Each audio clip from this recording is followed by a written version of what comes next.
Bihar news में स्वागत है आपका दोस्तों। मैं हूं फिरदौस गनी और आप देख रहे हैं केडीबी लाइव।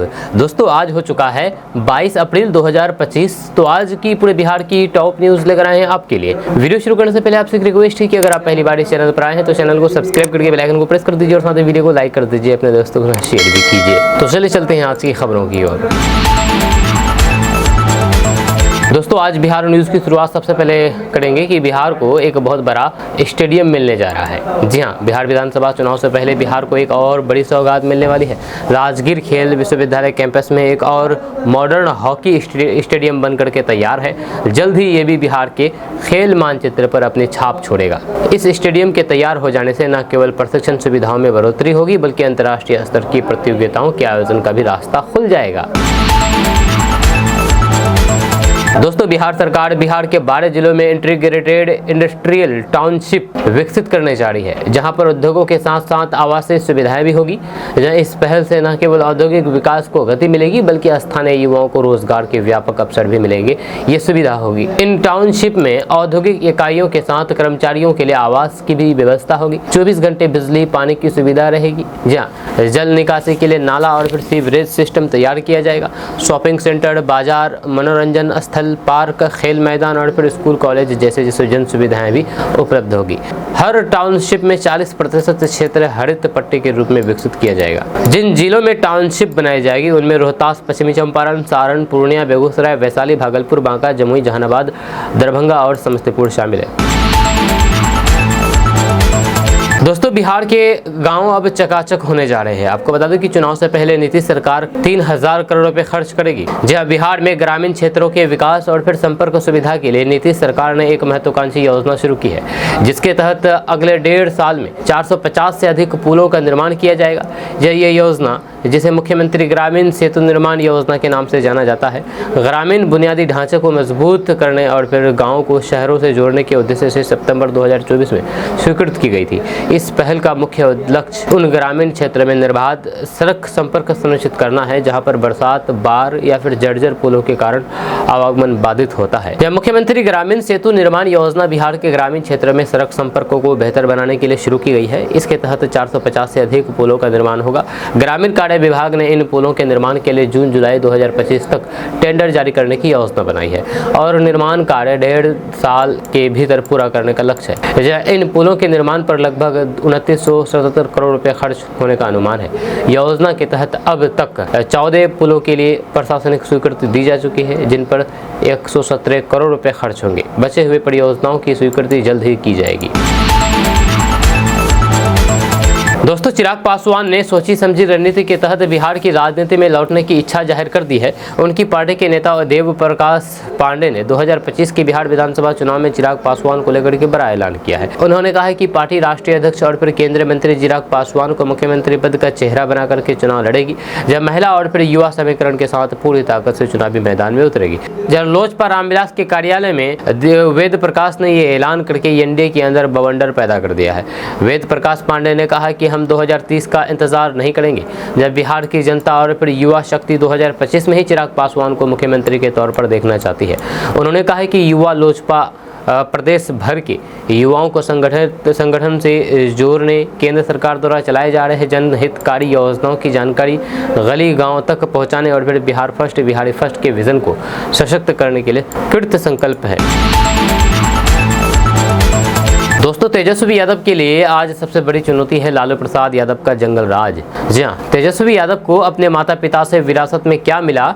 एक मजबूत बनाया हुआ राजनीतिक दल और दूसरा जंगल राज का तमगा। तेजस्वी यादव लालू प्रसाद यादव की राजनीतिक विरासत को बखूबी आगे बढ़ा रहे हैं, लेकिन जंगल राज का भार उन्हें सत्ता पर काबिज नहीं होने दे रहे हैं। लालू प्रसाद यादव का जंगल राज वाला इमेज तेजस्वी का पीछा नहीं छोड़ रहा है। इसी जंगल राज को हथियार बना करके नीतीश कुमार सुशासन के वादे के साथ सत्ता में आए और आज भी सत्ता में बने रहने के लिए लालू प्रसाद यादव के उसी जंगल राज का डर दिखा करके सत्ता पर काबिज होने में जुटे हुए हैं। वहीं पर 1990 में जब लालू प्रसाद यादव पहली बार बिहार के मुख्यमंत्री बने, तब उनकी पहचान सामाजिक न्याय के एक योद्धा की बनी है। जहाँ पिछड़े वर्गों को सत्ता में हिस्सेदारी दिलाना उनका मान सम्मान बढ़ाना उनका मिशन था, लेकिन जल्द ही उनके शासन पर भ्रष्टाचार, जातिवाद और फिर बिगड़ती कानून व्यवस्था के आरोप लगने लगे। 1995 से 2005 के दशक में बिहार में अपराध, अपहरण, रंगदारी और फिर माफिया राजनीति का बोलबाला हो गया था। इस बीच पटना हाईकोर्ट 5 अगस्त 1997 को एक याचिका पर सुनवाई कर रहा था, जहाँ उस वक्त न्यायमूर्ति जस्टिस वीपी आनंद और फिर जस्टिस धर्मपाल सिन्हा की बेंच के सामने सामाजिक कार्यकर्ता कृष्ण साह की याचिका पेश हुई थी, जिसमें उन्होंने बिहार के हालात का जिक्र किया था। उस वक्त पटना हाईकोर्ट ने कहा था कि बिहार में सरकार नहीं है, यहाँ भ्रष्ट अफसर राज्य चला रहे हैं, जहाँ और बिहार में जंगल राज कायम हो गया है। दरअसल बिहार के लिए पहली बार जंगल राज शब्द का इस्तेमाल पटना हाईकोर्ट ने किया था, जिसके बाद ये शब्द आम हो गया और फिर लालू राबड़ी राज के लिए राजनीतिक चलन में आ गया।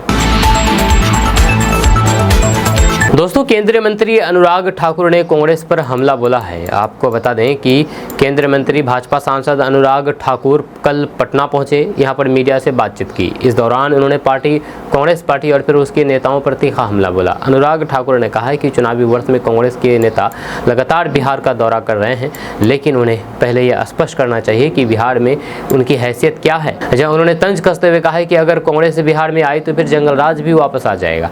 साथ ही साथ उन्होंने कहा है कि बिहार में एनडीए सरकार ने विशेष रूप से जदयू और फिर भाजपा की साझेदारी में बेहतरीन कार्य किए हैं, जब बिहार में हजारों करोड़ रुपए का निवेश हुआ है। केंद्र और फिर राज्य सरकार मिलकर के बिहार को नई ऊंचाइयों पर ले जा रही है, जहां आने वाले 5 साल बिहार के विकास के लिए बेहद अहम होंगे।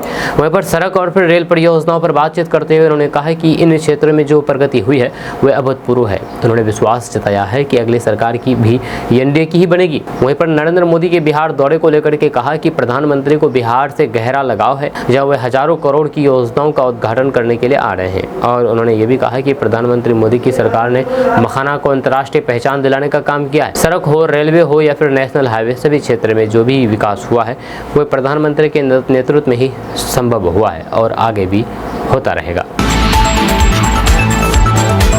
दोस्तों, बिहार में प्रगति यात्रा के दौरान मुख्यमंत्री नीतीश कुमार ने कई जगहों पर जरूरत के अनुसार रेल और फिर ओवरब्रिज के निर्माण की घोषणा की है, जिसके आधार पर पथ निर्माण विभाग ने 2 माह पहले आरओबी के निर्माण से जुड़ी हुई इन योजनाओं को अपनी प्रशासन को स्वीकृति प्रदान भी किया है। जहाँ इनमें से 7 ओवरब्रिज के निर्माण पर अब काम शुरू होने वाला है। जहाँ 7 में से 5 ओवरब्रिज के निर्माण में राशि खर्च का भी निर्धारित हो चुका है। जहाँ इन 7 आरओबी परियोजनाओं में से एक प्रमुख आरओबी गोरखपुर रेल परियोजना डिवीजन में स्थित है। ये आरओबी NH 89 पर सिवान यार्ड से पंचरुखी रेलवे स्टेशन के बीच बनाया जाएगा। इसके निर्माण के लिए कुल 9216 लाख रुपए की स्वीकृति की गई है, जिनमें राज्य का योगदान 4608 लाख रुपए और फिर रेलवे अंश 4608 लाख रुपए है। इस परियोजना से सिवान और फिर आसपास के क्षेत्र में रेल और फिर सड़क यातायात की सुविधाओं में महत्वपूर्ण सुधार होगा। दोस्तों, बिहार के सरकारी स्कूलों में जल्द ही डिजिटल पाठ्य सामग्री भी उपलब्ध कराई जाएगी। जब पाठ्य सामग्री बच्चे अथवा उनके अभिभावकों को पेन ड्राइव में दी जाएगी। साथ ही साथ कक्षा 6 से 12 तक के विद्यालयों में आवश्यकता अनुसार कंप्यूटर भी उपलब्ध कराए जाएंगे। इन विद्यालयों में ICT लैब की भी स्थापना की जा रही है। मकसद यही है कि बच्चे कंप्यूटर की शिक्षा में बेहतर कर सके। शिक्षा विभाग के अपर मुख्य सचिव डॉक्टर सिद्धार्थ ने शिक्षा की बात हर शनिवार कार्यक्रम के तहत अपनी बात रखी है। उन्होंने ये भी कहा कि शिक्षक जो भी शिक्षण प्राप्त करते हैं उनके अनुरूप कक्षा में जाकर के बच्चों को नहीं पढ़ाते हैं, ये विभाग के लिए चिंता का विषय है। उन्होंने कहा कि हमने SCRT को निर्देश दिया है कि आप शिक्षकों को प्रशिक्षण देते हैं तो फिर ये भी सुनिश्चित कराएं कि वे कक्षा में उसका पालन करें। इसके लिए पदाधिकारियों को स्कूल से टैग करें ताकि गुणवत्ता शिक्षा बच्चों को मिले। डॉक्टर सिद्धार्थ ने यह भी कहा है कि चेतना सत्र को गंभीरता से ले। दोस्तों, बिहार की पहचान अब केवल लिट्टी चोखा जैसी पारंपरिक व्यंजन तक सीमित नहीं है। जहाँ समय के साथ साथ बिहार की धरती ने अपनी सांस्कृतिक और फिर पारंपरिक विरासत के साथ साथ कृषि उत्पादों की अनोखी विविधता को भी दुनिया के सामने प्रस्तुत करना शुरू कर दिया है। इसी दिशा में एक महत्वपूर्ण कदम उठाया गया है बिहार एग्रीकल्चर यूनिवर्सिटी ने, जो बिहार के विशिष्ट और पारंपरिक उत्पादों को GI यानी कि जियोग्राफिकल इंडेक्शन टैग दिलाने के लिए निरंतर कार्य कर रही है। जीआई टैग किसी उत्पाद की उस भौगोलिक पहचान को मान्यता देता है जिससे वे जुड़ा होता है और फिर उसकी विशिष्टता, गुणवत्ता और फिर परंपरा का संरक्षण सुनिश्चित करता है। अब तक बिहार के 5 प्रमुख उत्पाद भागलपुर का जर्दालू आम, मुजफ्फरपुर की शाही लीची, कतरनी चावल, मिथिला मखाना और फिर मगई पान को जीआई टैग मिल चुका है। इन उत्पादों को ये टैग मिलने के बाद न सिर्फ इसकी पहचान को एक कानूनी संरक्षण मिला है बल्कि उनकी मांग में भी उल्लेखनीय वृद्धि देखी गई है। ये किसानों को बेहतर कीमत मिलने लगी है और फिर मखाना जैसे उत्पाद अब देश के कोने कोने से होते हुए विदेशों तक पहुंचने लगे हैं। इन सब का सीधा फायदा बिहार की ग्रामीण अर्थव्यवस्था और फिर किसानों की आय में हो रही बढ़ोतरी के रूप में देखा जा सकता है। दोस्तों, बिहार की शिक्षा प्रणाली में एक बड़ा बदलाव लाया जा रहा है। अब बिहार के सरकारी स्कूलों में कक्षा 3 तक के छात्रों को भोजपुरी भाषा में पढ़ाया जाएगा। ये निर्णय शिक्षा को बच्चों की मातृभाषा से अधिक निकट लाने की दिशा में एक सराहनीय कदम माना जा रहा है।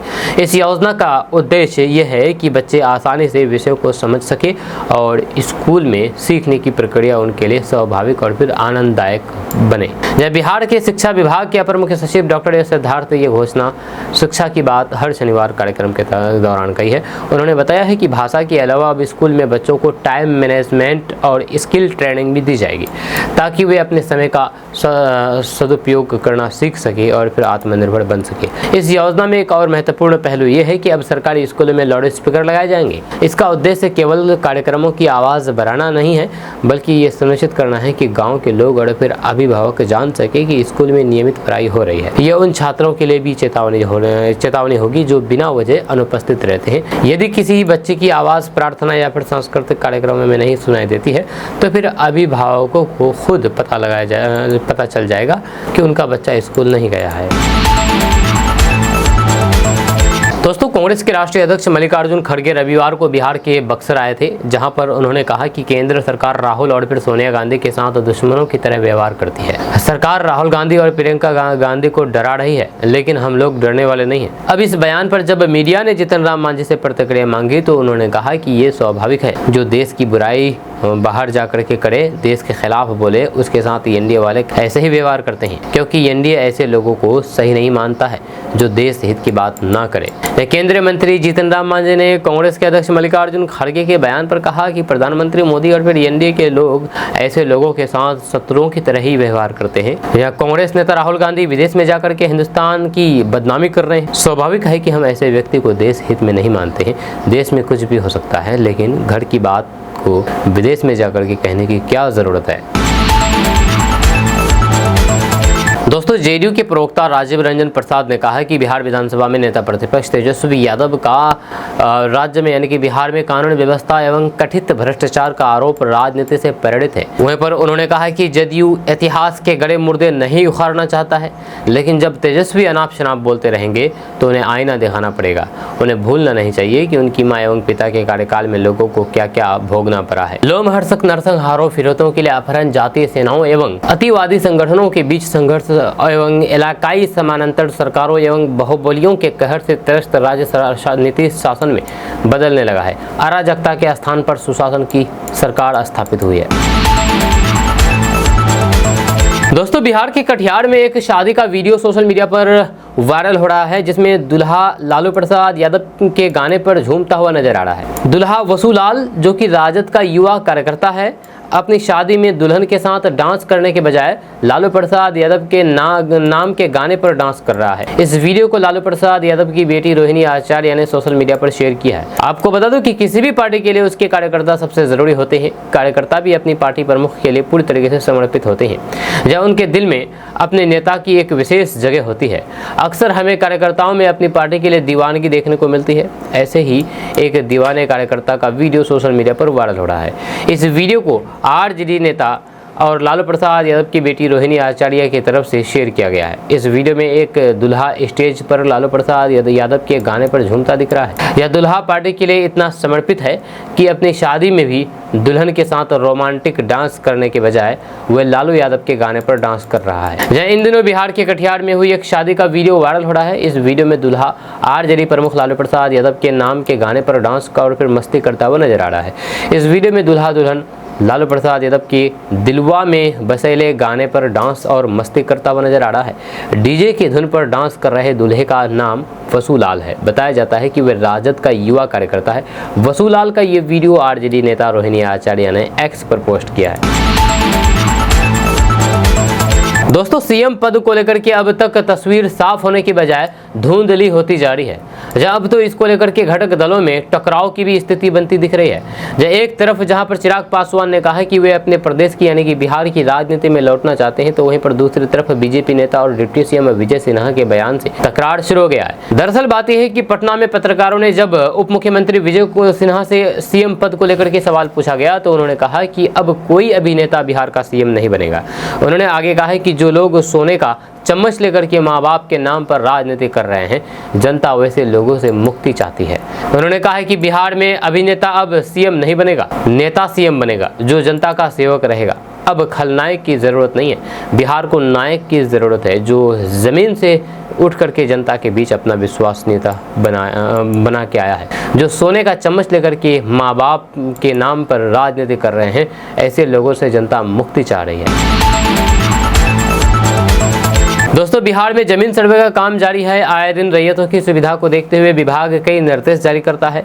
हालांकि इसके बावजूद भी रैयतों को कई तरीके की परेशानियों का सामना करना पड़ रहा है। जब बिहार में डिजिटलाइजेशन के दौरान जमाबंदी में की गई अशुद्धियों से लाखों रैयत परेशान है, अब उनके लिए राहत बड़ी खबर सामने आई है। जमाबंदी में हुई अशुद्धियों को दूर करने के लिए सरकार ने बड़ा फैसला किया है। विभाग ने बताया है कि रैयतियों की परेशानी को दूर करने के लिए अब जगह जगह विशेष कैंप लगा करके इन जमाबंदियों से अशुद्धियों को दूर किया जाएगा। जहाँ रजिस्टर 2 से मिलान करके जमाबंदी को सही किया जाएगा। बीते दिनों मुख्य सचिव अमृतलाल मीणा ने अधिकारियों के साथ बैठक की। इस मीटिंग में यह फैसला लिया गया है। इसके बाद ही बिहार के सभी समाहर्ताओं को इसके बारे में निर्देश जारी किया गया है। दोस्तों, बिहार में भीषण गर्मी के लिए आप तैयार हो जाइए। आपको बता दूं कि बिहार में आने वाले दिनों में गर्मी का प्रकोप और तेज होने वाला है। बारिश का दौर थम गया है और फिर अब लोगों को भीषण गर्मी का प्रकोप झेलना पड़ रहा है। राजधानी पटना में सुबह से ही लोगों को भीषण गर्मी महसूस हो रही है। गर्मी लोगों को परेशान कर रही है। वहीं पर भारत मौसम विज्ञान केंद्र विभाग के अनुसार पश्चिमी विक्षोभ के कमजोर पड़ने से बिहार के तापमान में लगातार बढ़ोतरी हो रही है। अगले 4 दिनों में अधिकतम तापमान 4 से 6 डिग्री सेल्सियस तक बढ़ सकता है। कुछ जिलों में पारा 40 डिग्री सेल्सियस को पार कर सकता है। आपको बता दूं कि 21 अप्रैल से 23 अप्रैल के बीच बिहार के कई जिलों में लू चलने की आशंका जताई जा रही है। जब मौसम विभाग ने बांका, जमुई, मुंगेर, लखीसराय, शेखपुरा, नालंदा, नवादा, पटना, गया, बक्सर, औरंगाबाद, कैमूर, रोहतास, जहानाबाद और अरवल जिलों में लू की स्थिति को लेकर के अलर्ट जारी किया गया है। रोहतास जिले का डेहरी शहर लगातार दूसरे दिन सबसे गर्म रहा, जहां पर अधिकतम तापमान 38 डिग्री सेल्सियस दर्ज किया गया। मौसम विभाग के अनुसार बिहार के अधिकांश जिलों में गर्मी बढ़ेगी और फिर लोगों को सावधान रहने की आवश्यकता है। इस बीच किशनगंज, कटिहार और फिर पूर्णिया के जिलों में कुछ स्थानों पर हल्की बारिश और फिर तेज हवाएं चलने की संभावना जताई गई है। इन क्षेत्रों में 30 से 40 किलोमीटर प्रति घंटे की रफ्तार से हवा चल सकती है। दोस्तों, जनसुराज पार्टी ने एक अहम प्रेस कॉन्फ्रेंस करके बिहार की राजनीति में विपक्ष की भूमिका, राज्य सरकार की योजनाओं की नाकामी और जातीय जनगणना जैसे मुद्दों को लेकर के कई गंभीर सवाल खड़े किए। जब प्रेस कॉन्फ्रेंस में पार्टी संस्थापक प्रशांत किशोर और अध्यक्ष मनोज भारती मौजूद रहे। जब प्रशांत किशोर ने कहा कि बिहार में आज विपक्ष केवल नाम का रह गया है। जो विपक्ष सत्ता में नहीं है वे भी केवल सरकार में आने का इंतजार कर रहे हैं। जनता की आवाज़ उठाने में उनका कोई भी दिलचस्पी नहीं है। जनसुराज पार्टी ने 3 जन सरोकार से जुड़े हुए बड़े मुद्दों, जातिगत जनगणना, रोजगार सहायता योजना और फिर भूमि सर्वे पर सरकार को कटघरे में खड़ा किया है। प्रशांत किशोर ने आरोप लगाया है कि जातिगत जनगणना का उपयोग सामाजिक लाभ पहुंचाने के बजाय राजनीतिक ध्रुवीकरण के लिए किया गया है। उन्होंने कहा है कि बिहार में जातिगत जनगणना के आंकड़े जारी किए हुए हैं, लेकिन इससे जनता को कोई भी ठोस लाभ नहीं मिला है। 34% लोग गरीबी रेखा से नीचे हैं और सिर्फ 5% से भी कम दलित पिछड़े छात्र इंटर तक की पढ़ाई कर पाते हैं। प्रशांत किशोर ने आरोप लगाया है कि 94 लाख परिवारों को 2 लाख रुपए की रोजगार सहायता देने का वादा अब तक कागज तक सीमित है। प्रशांत किशोर ने कहा कि 2 साल बाद भी एक भी परिवार को 1 रुपये नहीं मिला। जहाँ 39 लाख परिवार को आवास निर्माण के लिए आर्थिक सहायता का ऐलान हुआ था, लेकिन कितनों को मिला, सरकार चुप है। प्रशांत किशोर ने भूमि सुधार यानी कि जमीन सुधार सर्वेक्षण को लेकर के भी नीतीश सरकार पर निशाना साधा है। 2013 से शुरू हुआ सर्वे अब तक सिर्फ 20% ही पूरा हो पाया है। जीतन राम मांझी पाखंडियों के बाप है, ये कहना मेरा नहीं है बल्कि ये कहना है राजद नेता का। जहां आपको बता दूं कि पूर्व शिक्षा मंत्री चंद्रशेखर ने केंद्रीय मंत्री जीतन राम मांझी पर जमकर के हमला बोला है।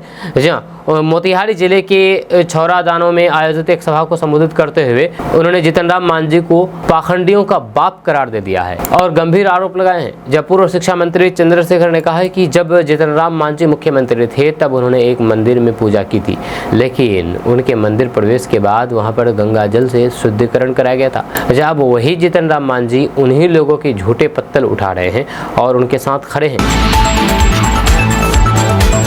दोस्तों, बिहार में शराबबंदी कानून को लेकर के आरजेडी ने नीतीश सरकार पर फिर से सवाल खड़े कर दिए हैं। जब बिहार में शराबबंदी कानून को लेकर के आरजेडी ने एक बार फिर से नीतीश सरकार को कटघरे में घेरा है। आरजेडी ने अपने official social media account x पर पोस्ट करके लिखा है कि बिहार में शराबबंदी कानून के तहत अब तक 9,36,949 मुकदमे दर्ज किए गए हैं, जिसके तहत 14,32,837 लोगों को गिरफ्तार किया गया है। आश्चर्यजनक है कि इन 14,32,837 में से लगभग 14,20,700 से अधिक गिरफ्तार लोग यानी कि 99% से भी अधिक गरीब, दलित, पिछड़े और अति पिछड़े वर्गों के हैं। पोस्ट में आगे लिखा गया है कि बाकी बचे 1% से भी कम गिरफ्तार लोगों में गैर दलित, गैर पिछड़ा, गैर अति पिछड़ा और फिर अन्य राज्यों के लोग हैं। जहाँ सरकारी आंकड़े के अनुसार बिहार में 3,86,96,570 लीटर शराब बरामद की गई है। इनमें 2,10,64,584 लीटर विदेशी तथा 1,76,31,986 लीटर देसी शराब शामिल है। दोस्तों, वक्फ संशोधन कानून के खिलाफ किशनगंज में विशाल रैली हुआ। यहाँ पर मनोज झा भी आए हुए थे, आरजेडी नेता, उन्होंने भी बहुत बड़ी बात कह दी है।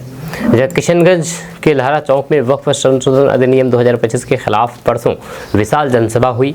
इसका आयोजन वक्फ प्रोटेक्शन मूवमेंट के नेतृत्व में किया गया। सभा में क्षेत्र के सभी प्रमुख मिल्ली संगठनों और विपक्षी राजनीतिक दलों ने भाग लिया। हजारों की संख्या में आम लोग भी पहुंचे। सभी ने वक्फ कानून में संशोधन का विरोध किया है। वहीं पर वक्ताओं ने कहा है कि वक्फ संपत्तियां इस्लामी शरीयत का हिस्सा है, इनमें सरकारी दखल, संविधान और फिर धार्मिक अधिकारों का उल्लंघन है। उन्होंने कहा है कि ये मुसलमानों की आस्था पर सीधा हमला है। वहीं पर राज्यसभा सांसद मनोज झा ने कहा है कि जब बंटवारा हुआ था तब इस देश के मुसलमानों ने इस मिट्टी को नहीं छोड़ा। जब सभा में all India Muslim personal law board, Jamiat Ulama Hind Kishanganj, जिला जमीयत अहले हदीस किशनगंज, इमारत शरिया बिहार, ओडिशा और फिर झारखंड मजलिस अहरार ए इस्लाम बिहार और बाकी कई सारे तंजीमें शामिल थे। जब विरोध में कई विपक्षी दलों के नेता भी पहुंचे, जब सभी ने कानून को वापस लेने की मांग की। सभा में 4 प्रस्ताव सर्वसम्मति से पारित किए गए। इनमें वक्फ संशोधन अधिनियम 2025 को तुरंत वापस लेने, वक्फ संपत्तियों की स्वायत्तता बनाए रखने, मुस्लिम पर्सनल लॉ बोर्ड लॉ में सरकारी हस्तक्षेप से बचने और मुस्लिम समुदाय के संवैधानिक और फिर धार्मिक अधिकारों की सुरक्षा की मांग की गई है। मंच से संबोधित करते हुए मुस्लिम नेता ने कहा कि वक्फ की संपत्तियों पर कानून बनाने का अधिकार इस सरकार को नहीं है, ये अधिकार संविधान कतई नहीं देता है। आज संविधान पर हमला हो रहा है, हम सबको अपने अधिकार के लिए लड़ना होगा। वहीं पर राज्यसभा सांसद मनोज झा ने कहा है कि 78 सालों बाद बंटवारा जब हुआ तो इस देश के मुसलमानों ने इस मिट्टी को नहीं छोड़ा। इस कानून को बना करके ये लोग अपने दोस्तों को फ़ायदा पहुंचाना चाहते हैं। यतीम खाने की ज़मीन पर बने घर को अपने दोस्त को कानून से बचाना चाहते हैं। इस वक्फ बिल के खिलाफ भारी संख्या में लोग जनसभा में शामिल हुए। जहाँ मुस्लिम नेता ने मंच पर कहा कि ये अनपढ़ प्रधानमंत्री और फिर तरीपार अमित शाह यदि काला कानून लाएंगे तो फिर हम नहीं मानेंगे, क्योंकि इस देश का नागरिक नहीं, किराएदार नहीं, बल्कि हम हकदार हैं। शायद देश के प्रधानमंत्री नरेंद्र मोदी को इतिहास मालूम नहीं है। 65,000 मुसलमानों ने जान गंवा करके इस देश को आज़ादी दिलाई है। दोस्तों, बिहार विधानसभा चुनाव से पहले प्रशांत किशोर को बड़ा झटका लगा है। यहां पर जनसुराज के बड़े नेता ने पार्टी से इस्तीफा दे दिया है। जब बिहार विधानसभा चुनाव से ठीक पहले प्रशांत किशोर को ये बड़ा झटका लगा है जब पूर्णिया में जनसुराज पार्टी के महानगर अध्यक्ष राजीव राय ने इस्तीफा दे दिया है। उन्होंने 6 महीने पहले ही बड़ी संख्या में समर्थकों के साथ जनसुराज की सदस्यता ग्रहण की थी। कयास लगाए जा रहे थे कि राजीव राय जनसुराज से पूर्णिया सदर विधानसभा से चुनाव लड़ेंगे। हालांकि चुनाव से पहले ही उन्होंने प्रशांत किशोर का साथ छोड़ दिया। जहाँ पार्टी से इस्तीफा देने के बाद उन्होंने कहा कि जनसुराज के लिए उन्होंने अपना 100% दिया था और दिन रात काफ़ी मेहनत की थी। जहाँ घर घर जनसुराज अभियान को उन्होंने पूर्णिया में चलाया। इस अभियान के तहत करीब 5000 लोगों को उन्होंने जनसुराज से जोड़ा, लेकिन उसके बावजूद भी ताज्जुब की बात है कि जनसुराज के मुखिया और फिर प्रदेश अध्यक्ष को इसके बारे में किसी भी तरीके की जानकारी तक नहीं थी। उन्होंने कहा कि जिला के 2-3 पदाधिकारी ने ये सब खेल किया है। दोस्तों, बिहार में इस साल के अंत तक विधानसभा चुनाव होने वाला है। इसको लेकर के तमाम पार्टियां अपने अपने तैयारी में जुट गई है। यह नेताओं का बिहार आना जाना भी शुरू हो चुका है। वार पलटवार का दौड़ भी शुरू हो चुकी है। जैसे जैसे चुनाव के दिन नजदीक आ रहे हैं, राजनीतिक सरगर्मी बढ़ती जा रही है। सूत्रों के अनुसार इस बार भी चुनाव आयोग सितंबर के पहले वीक में बिहार विधानसभा चुनाव की घोषणा कर सकता है। इसको लेकर के आयोग ने तैयारियां शुरू कर दी है। जहाँ चुनाव आयोग के सूत्रों के मुताबिक पिछली बार की तरह इस बार भी बिहार की सभी 243 सीटों पर 3 फेज में चुनाव होने की संभावना है। आपको बता दूं कि पिछली बार कोविड महामारी की वजह से 25 सितंबर 2020 को निर्वाचन आयोग ने चुनाव की घोषणा की थी, जबकि 2015 में बिहार विधानसभा चुनाव की घोषणा 9 सितंबर को ही की गई थी। वर्तमान में बिहार में स्थिति सामान्य है। ऐसे में आयोग तय समय पर चुनाव की घोषणा करने की तैयारी में जुटा है। 2020 में बिहार विधानसभा चुनाव का कार्यकाल 29 नवंबर को समाप्त हुआ था, जबकि इस बार विधानसभा का कार्यकाल 22 नवंबर को समाप्त हो रहा है। इस वजह से भी चुनाव की घोषणा पहले ही होने की संभावना है। साल 2020 में बिहार विधानसभा का चुनाव 3 फेज में हुआ था। वहीं पर 10 नवंबर को परिणाम आए थे। वहीं पर 2015 में 5 चरणों में चुनाव संपन्न हुए थे। अब 2025 विधानसभा चुनाव की तैयारी जोरों पर है और फिर राजनीतिक गलियारों में हलचल तेज हो गई है। एनडीए गठबंधन ने मुख्यमंत्री नीतीश कुमार के नेतृत्व में चुनाव लड़ने का संकेत दिया है, जबकि महागठबंधन में तेजस्वी यादव के मुख्यमंत्री पद के चेहरे पर अभी सहमति नहीं बन पाई है। इस बार सीट बंटवारे को लेकर के महागठबंधन में अंदरूनी खींचतान देखने को मिल सकती है। दोस्तों, बिहार की प्राथमिक शिक्षा व्यवस्था में एक बड़ा बदलाव होने जा रहा है। जब बिहार के सभी सरकारी प्राइमरी स्कूलों में पहली से लेकर के 5वीं कक्षा तक के विद्यार्थियों के लिए अब नई किताबें तैयार की जा रही है। ये बदलाव राष्ट्रीय शिक्षा नीति के अनुरूप किया जा रहा है, ताकि बच्चों की शिक्षा और भी अधिक व्यवहारिक और फिर समकालीन हो सके।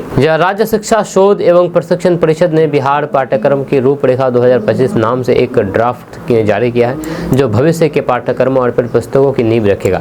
ये ड्राफ्ट परिषद की आधिकारिक वेबसाइट पर अपलोड कर दिया गया है, ताकि शिक्षक, विशेषज्ञ और फिर आम नागरिक इससे जुड़ सके और फिर अपना राय दे सके। वहीं पर परिषद के अधिकारियों के अनुसार नई पाठ्य पुस्तक को तैयार करने का कार्य तेजी से चल रहा है। जहाँ पहले चरण में कक्षा 1 से 5 तक की किताबें बदली जाएगी। इसके लिए कक्षावार और फिर वर्गवार सिलेबस को अंतिम रूप दिया जा रहा है, जहाँ इसके आधार पर किताबों की सामग्री तैयार की जा रही है। वहीं पर नई किताबों को बच्चों की उम्र, रुचि और फिर स्थानीय आवश्यकताओं के अनुसार अधिक रोचक और फिर उपयोगी बनाने की कोशिश की जा रही है। इसमें स्थानीय कहानियाँ, गतिविधियाँ और फिर बाल मित्र भाषा का विशेष ध्यान रखा जा रहा है। दोस्तों, बिहार में आपराधिक घटनाएं चरम पर है। अपराधी हर दिन आपराधिक घटनाओं को अंजाम दे रहे हैं। वहीं पर बिहार में बढ़ते अपराध को लेकर के नेता प्रतिपक्ष तेजस्वी यादव ने नीतीश सरकार पर एक बार फिर से हमला बोला है। आपको बता दूं कि तेजस्वी यादव अपने ट्विटर के माध्यम से लगातार ट्वीट करके नीतीश सरकार पर हमला बोलते हैं। इसी कड़ी में उन्होंने भोजपुर में बीती रात घटी घटना को लेकर के बड़ा हमला बोला है। तेजस्वी यादव ने ट्विटर पर कहा है कि बिहार में कानून व्यवस्था ध्वस्त हो गया है और फिर सरकार का इकबाल खत्म हो गया है। तेजस्वी यादव ने भोजपुर में घटी घटना को लेकर के कहा है कि भोजपुर में भीषण खूनी संग्राम हुआ। 7 लोगों को गोली मार दी गई, 2 लोगों की जान चली गई, 5 घायल हुआ, 2 की हालात गंभीर है।